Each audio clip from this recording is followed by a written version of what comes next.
నోరాగలు చెప్పాలి. చాలామంది government employees భయపడతారా? కానీ మాట చెప్తున్నా, గవర్నమెంట్ ఎంప్లాయీ కన్నా ఒక పబ్లిక్ ఫిగర్కే ఫ్రీడమ్ ఎక్కువ ఉంటుంది. గుర్తుపెట్టి, గవర్నమెంట్ ఎంప్లాయీ ఉద్యోగానికి భయపడతాడు.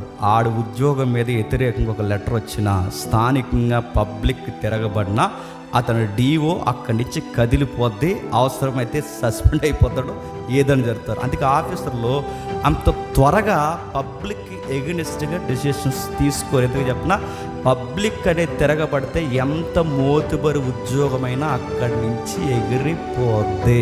పబ్లిక్ అది తెలియక ఆయన గారు వచ్చి మనకి ఇలా భయపడి నిప్పేసి ఆఫీసర్ గారు దానికైనా మనకి అయ్యగారు అలా కాదండి, ఆ జనాన్ని అలా మాదేనండి అయ్యగారు, కొంచెం మీరే న్యాయం చేసి పెట్టండి అని మనం కంగారు అయిపోతాం. విషయం ఏంటి చెప్తున్నా, మనం యూనిటీగా స్ట్రాంగ్గా నిలబడితే ఆఫీసర్ ఎవరైనా సరే మనకి సర్వెంట్ తప్ప మనం వారికి చెప్పండి సర్వెంట్స్ కాదు.